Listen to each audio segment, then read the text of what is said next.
Madam వేల టన్నుల మొక్కజొన్న 1500 1400 రైతులు అమ్మేస్తున్నారు. 2400 మద్దతు ధర కేంద్ర ప్రభుత్వం ప్రకటించారు. మీరు కనీసము క్లస్టర్ ఒకటన్నా ఓపెన్ చేస్తే ప్రైవేట్ వాళ్ళు కూడా ప్రైవేట్ వాళ్ళు కూడా రేటు పెంచుకుంటారు. ఇక్కడ ఖమ్మం జిల్లాలో మొత్తం తెలంగాణలో 7 లక్షల ఎకరాల్లో మొక్కజొన్న సాగు అయితే ఖమ్మం జిల్లాలో 2 లక్షల ఎకరాల మొక్కజొన్న సాగైంది. ఎందుకంటే ఈ సంవత్సరం పత్తి విపరీతంగా నష్టపోయారు రైతులు. పత్తి వేసినటువంటి రైతులు నష్టపోయారు. పత్తిని దున్ని మొక్కజొన్న వేశారు. అందుకే ఈసారి ఎక్కువగా పడింది. ఎక్కువగా మొక్కజొన్న వేసినప్పుడు ఇలా 15-1600 కన్నా మొక్కజొన్న అమ్ముకునే పరిస్థితి ఉంటే రైతులు ఆత్మహత్య చేసుకుంటారు. ఒక్క రూపాయి మిగలదు.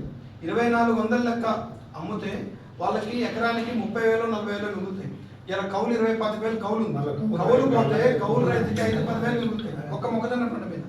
కానీ ఇలా 1500కో 1400కో 1600కో మొక్కజొన్నలు కొంటే కౌలు కూడకపోగా పెట్టుబడి రాక రైతు నష్టపోయి ఆత్మహత్య చేసుకునే పరిస్థితి ఉంది.